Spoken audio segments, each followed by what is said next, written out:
The Oklahoma City Thunder miss Lu Dort tremendously. Klay Thompson gives Thunder fans PTSD, and does Josh Giddey have another weapon up his sleeve offensively? We'll talk about it on today's Locked On Thunder. You are Locked On Thunder, your daily Oklahoma City Thunder podcast. Part of the Locked On Podcast Network, your team every day.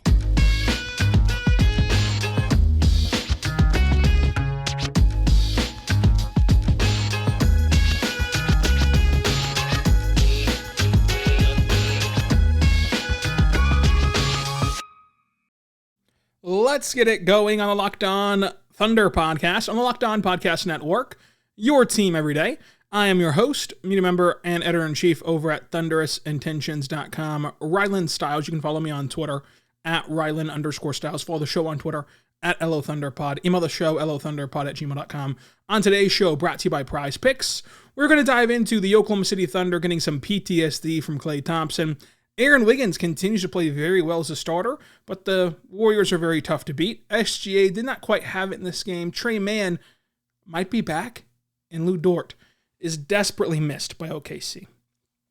Today's episode is brought to you by PrizePicks. PrizePicks is there for you on the app or PrizePicks.com. Use the code LOCKEDON to get up to a 100% instant deposit match guarantee up to $100 with the promo code LOCKEDON. In this game, the Thunder did not have Ousmane Dieng or Jeremiah Robinson-Earl, who are both with the G League team. Lu Dort is still out with that hamstring injury, will not play against the Lakers either. Poku is out, Chet Holmgren is out, and then for the Warriors, they did not have Steph Curry. Look, this team misses Lu Dort, and there's not really any way around that. He has gotten his fair share of criticism, incredibly criticized this year by Thunder fans, especially in the first half of the season and the first week of the season. We had a really cold streak. But he is a key cog in what the Thunder want to do, and he ties this roster together. On top of that three-point shot coming around recently, over the last month, Lu Dort is shooting 44% from three since January 1st. 44% from three on 5 attempts per game since January 1st. That is incredible for Lu Dort. Overall this season, he's shooting 45% from corner threes and 36% overall on threes this season, according to Cleaning the Glass. That is a huge weapon for OKC. They're above 500 in games in which Lu Dort shoots 35% or better from three-point land. But aside from that three ball coming around, the Thunder, who have predicated themselves on defense and have been a top 10 defense in the NBA and have gotten turnovers and out in transition and have made their bread and butter in how they win games based upon defense, they're missing Lu Dort. Not only is he an elite point of attack defender and an elite defender one-on-one in isolation against the best scorer on the other team, but he's very switchable. He also brings the intensity. He rises the level of defense and rises the expectation and rises the intensity of his teammates, and it helps others play better. And part of that helping others play better is the fact that he can get others in position to succeed. He's organizing the defense. He's making sure everyone's on the right matchup and understands what they need to do. He's an extension of Mark on the court, on that end of the floor. And he erases mistakes that others make. Like, he is able to cover so much ground because of his lateral quickness, because of his ability to fight through screens and draw illegal screens, which would have been very helpful against Golden State as Isaiah Joe draws one, but they still got away with a ton of illegal screens in that game. Like, you see from Lu Dort the ability to have himself play great defense, but also, as I was saying, erase others' mistakes, playing in the passing lanes, rotating over to help, filling in the gaps whenever guys might have lapses on the end of the floor. He makes everything look better and run smoother on the defensive end. And so, as he kind of got criticized in the first half of the year, and people wonder what his value is, wonder if he's a long-term starter, wonder if he's going to be a part of this team moving forward, I think that the answer is a clear yes, and that the value in Lu Dort is all of these things that kind of round everything off. And so he might not be your very best player, obviously. He might not be your very top 5 best player on the roster talent-wise, but what he provides as a skill set, what he provides as a winning formula will keep him in the starting lineup, I think. Even though you might argue, hey, this guy might be better than Lu Dort overall, this guy might be better than Lu Dort at this aspect of basketball, but it's just what he brings together that will allow him to start games or close games for OKC. He has a big role in this team for a reason, and you see that when Lu Dort's on the floor, they've been the more physical team. They've been the more intense team. They've brought aggression more than their opposition. And when he's off the floor, like in the games that he's missed, those have been the games at the Thunder that we say, oh yeah, uncharacteristically, they didn't get started early tonight. Uncharacteristically, they're getting outworked tonight. You'd be hard-pressed to find one of those uncharacteristic games about getting outworked or about not having the intensity that they normally have whenever Lu Dort is playing. And that's a telltale sign of what Lu Dort can bring. So he's awesome. He's great, and the Thunder miss him a lot. Hopefully they have him back for Portland, but they will not have him back tonight against LA, and who knows how long this hamstring injury will last. With hamstrings, as Mark pointed out, it's just about how your body responds to them. It's kind of a up in the air type of thing. Aaron Wiggins had another really good game. Like I think that with Wiggins, we get lost in the funny like starting stats and how now he's lost twice as a starter. They've both been to Golden State. Hey, it's tough to beat Golden State. But like as a basketball player, Aaron Wiggins will win you more games than not whenever you give him more minute load, whenever you give him more work, because he is able to impact the game. He scored 19 points, 2 rebounds, an assist, 2 steals. He got a nice and 1 bucket, 2 for 3 from 25 minutes of action. He is so good at cutting. Like 2 of his 8 made shots were just because he was waiting, he was patient, and then he cut behind the defense. Shai found them on that great bounce pass for one of them. It was awesome to watch him work and finish through contact in this game off the dribble. Like he was able to absorb contact. Like I said, got the N1 earlier, but still most of his buckets at the rim were with him bumping shoulders with another defender and then finishing. Really good on the catch and shoot. He can score at all 3 levels, score off the bounce, and play really good defense. Like that is a prime trait that you need to stay on the floor in the NBA. You need to be able to score some way. You need to be able to stay on the floor defensively and be really good in the system. And he's able to be really good defensively and switch defensively, which the Thunder need. And without Lu Dort, he's one of their best switchable defenders that they can put out there on the roster. So Wiggins played really well in this start. Of course, did not win. Of course, the starting streak is over. I believe it's now, 8-2 for him as a starter. Both losses coming to Golden State. But it was still fun to watch Wiggins work in this one. I think that Josh Giddey showed an incredible weapon that he should add to his game more, or not that he should, I think that he's going to try, but like if he can add this to his game more, it will overhaul the way that he scores the basketball. And it was one simple play. We'll talk about that. We'll talk about Tre Mann getting his groove back and SGA just not having it. The Thunder lose to Golden State, but tonight they have a chance to be a part of history, and you should simply sit back and enjoy the Thunder's historic ride. We'll talk about all that coming up, but first, I want to say right now, our good friends over at Built Bar. Built Bar is a fantastic protein bar that tastes just like a candy bar. Go to BuiltBar.com, use the promo code LOCKED15, get 15% off of your next order. You can go there right now and try their amazing flavors. Built Bar is a protein bar that tastes just like a candy bar. You can find them at Walmart and Sam's, also in the pharmacy section, so you can go just around the corner and find you a Built Bar there, or order them online. They have so many great specialty flavors as well. Right now, they have a limited time only grasshopper cookie flavor. They have caramel apple as well. My personal favorite is cookies and cream. You can buy that year-round. 130 calories, 14 grams of protein, 4 grams of sugar in that cookies and cream Built Bar. You're going to want to try it pre-workout or post-workout, or even as a meal replacement or a snack. Check it out today, Built.com, promo code LOCKED15, 15% off of your next order. We are back on the Lockdown Thunder podcast, on the Lockdown Podcast Network, your team every day. I am your host, Rylan Stiles. You can follow me on Twitter at Rylan_Stiles. Follow the show on Twitter at LO Thunderpod. Email the show, lothunderpod@gmail.com. Thank you so much for making us your first listen every single morning, every single day. We're here for you, talking Thunder basketball. Subscribe for free across all podcasting platforms so you never miss an episode, including on YouTube and other podcasting platforms like Apple and Spotify. We're here for you every single day. Subscribe. Lockdown Podcast Network, your team every day.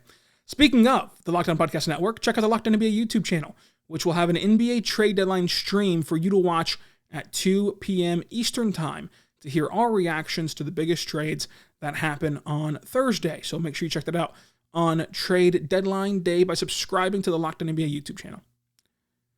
Josh Giddey played really well. It's going to get lost in this blowout loss to Golden State, but he scored 15 points, 7 rebounds, 8 assists, a steal, and 4 blocks. He did have 4 turnovers, but 2 of the turnovers he threw a bit behind J-Dub, and J-Dub just kind of wasn't ready for it, and so it resulted in turnovers 2 times that way. He had a traveling violation where he was kind of stumbling through the lane, then kicked it out to the top of the key. That sometimes gets called, that sometimes just doesn't get called. And then his other turnover, for the 4th one, he got walled up on a drive. Really good job by the Warriors defender to not foul him and just stop him from driving. Thus, caused Giddey to try to just panic and throw the ball to the corner for Muscala, and it got stolen away because there was nothing else he could have done. He couldn't get the shot up over the defender, and so he just had to hope he could get the pass through to Muscala. He couldn't. That was the 4th turnover. But in this game, you saw Josh Giddey kind of expand his offensive game and give you glimpses of what this can look like whenever it's all put together. He had a beautiful runner over Jonathan Kuminga where he's able to have Kuminga on his hip. Kuminga jumps to defend the shot, but the runner just goes right over him for the floater. You can't contest that. Like that is just a shot that, as Josh Giddey continues to get more comfortable with it, he's been relying on it heavily the last 2 years. As he gets it down more, there's just no contesting that shot because it's such a high arcing floater. He's 6'9", according to him, 6'8", according to the roster. So it's going to be tough to defend that for any player on that floater. He's using his size so much better over the last month, and you got to look at that again against Golden State whenever he was going downhill and just bumps Jordan Poole right off of his spot, bullies him in the lane for a floater for another bucket. And then the rest of these shots came off the dribble. He's dribbling past the defense and finishing with his left hand. He blew past Ty Jerome. Again, Ty Jerome's not a great defender. It's not exactly, front page news that you blow past Ty Jerome, but it's still cool to see that for Josh Giddey, who many people, expect him to lack burst, and he lacks athleticism, and he's not going to be a guy that blows past many guys off the bounce, but he's able to do that a little bit more. We saw it happen to Jalen Green as well on Saturday for Josh Giddey, and Jalen Green, of course, is an explosive athlete, very quick, and so it's impressive to get past him on the dribble for Josh Giddey. And then we saw the shot. So 7 of his 8 shots were made off the dribble. The other one was a give-and-get jumper. He passed the ball to Muscala, kind of on the low block. Muscala gave it right back to him, and he was at the nail. He rose up at the jump shot. But the shot that I think shows you what weapon Josh Giddey needs to work on. We're, of course, always going to couch all of this, and, of course, just bang the drum for Josh Giddey needs to work on his three-point shot. He needs to shoot better from 3. Chip England and Josh Giddey need to be rooming together all summer long, and they need to work on his three-point shot. Okay, I hear you, of course. But another area outside of that three-point shot is the play that we saw against Golden State, where he's dribbling down the floor, stops on a dime, pulls up elbow jumper. Like, if he continues to set the tone that this is a guy that's going to go full head of steam at the rim and can pull up for a floater while gliding to the rim and can bump you off your spot like he did to Jordan Poole, and then all of a sudden you're on your heels because, hey, the scouting report says this guy can't shoot from 3, but then all of a sudden he can shoot in the mid-range, then all of a sudden you can just stop at the elbow and pop a jumper. Like, that changes how you defend Josh Giddey. That changes how much attention he gets from the defense. And the more attention he gets, the less attention someone else gets. That's just how this works. It's how the recipe goes.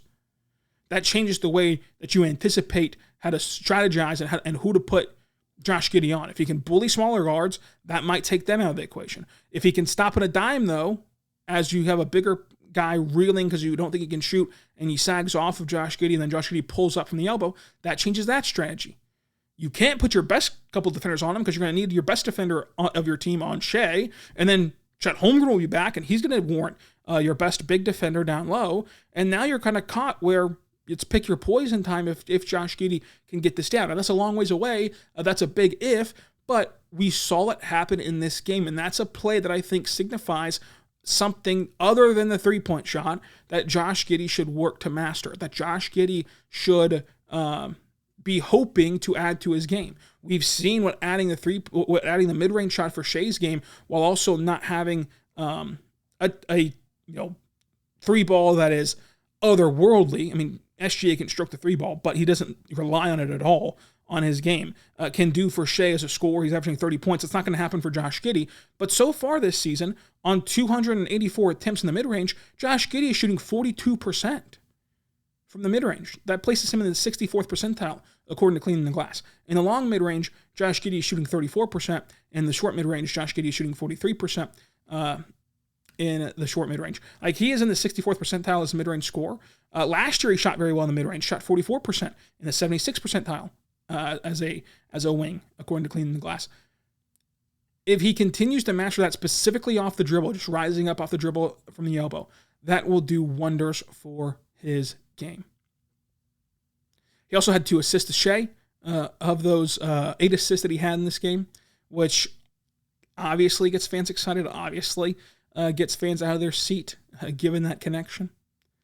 But I really believe that Josh Giddey can become a nice scorer in the NBA whenever you factor in his offensive game as a whole. If he can become a nice scorer from inside the arc. He's also a great passer to set guys up and create shots for others. You already know that the defense has to pay mind to other players more so than him, just by the nature of how good this roster is going to be. Like, it can create this overall offensive game for Josh Giddey. He's going to go mix it up and get second chance looks in the rebounds. He's going to do all these different things to tie together your offense. And he's playing better defense this year than he was as a rookie. He's improved on the end of the floor. And a lot of the defensive improvement comes from effort, comes from growing into your body, and just comes from sheer want to. Because it ain't like he's gotten overly more athletic than he was a year ago. He's gotten a lot stronger than he was a year ago. But he's still the same guy besides the strength, which has helped him improve defensively. And it's mainly just because he wants to improve defensively. And because of the standard in OKC is that you're going to have to play defense if you want to stay on the floor, just as they've tried to make Tre Mann into a really steady defender. We'll talk about Tre Mann coming up. But first, I want to say right now about our good friends over at PrizePicks, folks. PrizePicks is incredible. It is there for you with the over-unders for all these fun prop bets. You can pick 2 to 6 players and pick if they're going to score more or less than their PrizePick projections, and you can win 25 times your money on any entry. So there's no competing against other players. There's no, you versus a shark that has studied all the algorithms, has studied all the trends and actions of what's happening. It's just you versus the projections. So, for example, tonight, you can pick LeBron James. Will he score over under 36.5 points or 35.5 points? You can pick more or less and couple that with Shai. Will Shai score more or less than 23.5 points? Bada bing, bada boom. You hit both, you can win 25 times your money, and it's a lot of fun. So make sure you check it out. PrizePicks offers projections on any single sport that you can watch and you can think of, including NBA, NFL, MLB, NHL, PGA, college football, men and college basketball, soccer, WNBA, esports, NASCAR, tennis, MMA, boxing, disc golf, Eurobasket, cricket, and more. Entries are made in 60 seconds or less. It's that easy. It's safe, offers fast withdrawals, and it's operational in 30 states and Canada. Check it out today with the app and also PrizePicks.com. Use the code LOCKEDON. Receive 100% instant deposit match up to $100 when you use the code LOCKEDON. We're back on the Lockdown Thunder podcast. Thank you so much for making us your first listen. Check out the Game to Game podcast for a 15-minute or less recap of the association from the night before. Game to Game podcast on the Locked On NBA feed. Subscribe to the Odyssey app or YouTube for Locked On NBA, as well as for our trade deadline show coming up on Thursday. Tre Mann looked back. Like, he looked really good. He seemed to have his aggression. He seemed to have his confidence back. He took 17 shots tonight in 25 minutes. He took 10 shots in his first 10 minutes of action. He shot 47% from the floor, 2 for 6 from 3. He put up 18 points, 2 rebounds, and assists, only 1 turnover. The biggest thing to me in this game was Tre Mann had no hesitation whenever he got the catch and shoot from Shai. Over the last month plus, we've seen him catch an open 3 look, kind of hesitate, and then the defense reacts to him, and now you're kind of caught in a catch-22 there. He let it fly on Monday, and that's what you need from him. He got a pass out as well. We're going to fly by from the defender, sidestepped them, and launched the 3. He went in the lane on a dish out from Kenny Hustle and bullied Dante DiVincenzo on a cutting layup to bump him off a spot and create a wide open look in the lane. He had the floater over Jordan Poole. He had that stop on the dime mid-range jumper. Like, Tre Mann was taking shots, wasn't chucking, but was playing aggressive and was playing confident. Like, that's what you want from Tre Mann. There were moments over the last month where Tre Mann just did not look confident and did not look like he wanted to shoot, looked afraid of the basketball, looked afraid of shooting the ball, and he still did good at creating for others. He still did good at driving, but when it came to shooting, which should be the skill set that he kind of evolves into being his marquee skill set in the NBA, that was not there over the last month. And these last couple of games, dating all the way back to that Warriors game at home on Monday, last Monday, whenever he took that pull-up off the dribble three, which we didn't think he'd take at all early in the shot clock, as I pointed out in that episode. Since that moment, it's been a turning point for him. It's been a turning point for him confidence-wise. SGA had one of those games where he just didn't have it. I mean, 20 points. Credit to Andrew Wiggins. We've talked a lot about how Memphis is the only team that stopped SGA. The Heat zone has stopped SGA. Those two, the two teams that have stopped them. The Warriors have too, and that's a lot of credit to Andrew Wiggins. So Andrew did a great job on SGA.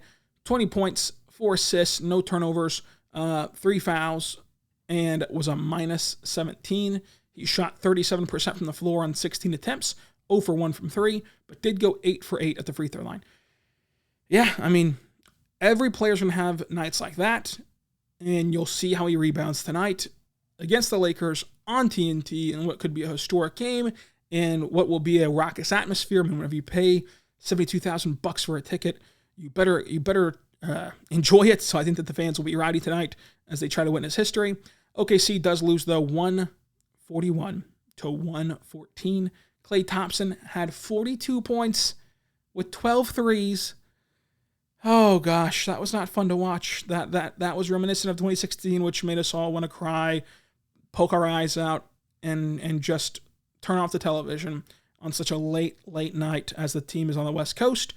The Warriors had 5 in double figures. OKC had 4 in double figures. This lead was tied twice, and it was a 1 lead change for OKC whenever the Thunder started out on a 9-2 run. Steve Kerr calls a timeout, and then that was all she wrote. Credit to Steve Kerr, credit to the Warriors, credit to that home crowd environment in Golden State. The 9-2 run by OKC did not faze them. They came out and dominated the game after that. The Warriors won on the glass 45-36. OKC won the turnover battle 16, forcing 16 turnovers and only giving away 11. OKC won points in the paint 52-48. Warriors dominate second chance points 43-5. OKC won fast break points 15-13. The Thunder shot 48, 34, 71. Warriors shot 57, 52, and 43. The MVP of this game, I'm going to give the MVP to Tre Mann. I think Tre Mann deserves it for how aggressive he's being recently and how good that he has looked in this game. And then I'll close today's show by talking about LeBron's chase for history. Enjoy it. Like, this is a really cool moment for Oklahoma City. This is a really cool moment for Oklahoma. Like, this team, this organization, this state, this city has been attached to so many historic events, and they'll be on the end of trivia questions, and they'll be remembered forever. And it's been a line even this year. We've seen Portland's all-time leading scorer, Dame, happened here. That happened in Bricktown. This will happen against Oklahoma City. It will, as long as he can score 36 points tonight, which I think LeBron will, if he does that, you'll always be tethered to the NBA's all-time leading scorer. Because LeBron has no signs of slowing down. He's going to make this record untouchable.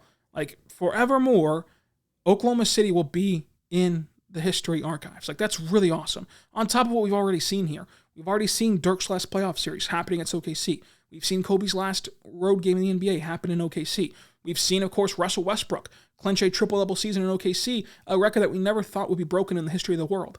He put up a 20-20-20 game. Like, all these different historic events, and there's so many more we can go on and rattle about, but we're at the end of the show. There's so many more. But all these things happened in or with OKC involved, and it put the Thunder on the map, it put OKC on the map, it put Oklahoma on the map, and it turned this flyover state into a fantastic ecosystem, and I'm very appreciative to be a part of it. You should be too. So win or lose, no matter if this comes in a night that's spoiled like the Thunder did to Dame, or a night where the Lakers win this game, put all that aside for a moment and just appreciate how awesome this ride is, because if you were an Oklahoman 10, at this point, 15, 16, 17, 20 years ago, you would have not believed that this could be possible for us. So it's pretty cool. It's pretty awesome. So make sure that you appreciate it. Up next on Wednesday's show, we're going to recap that Lakers game. Thursday's show, stock watch on the Thunder roster. And Friday, a trade deadline recap show. How did the moves around the NBA impact OKC? We'll talk about all that upcoming this week. Subscribe across all podcasting platforms so you never miss an episode. And until tomorrow, be good and be good to one another.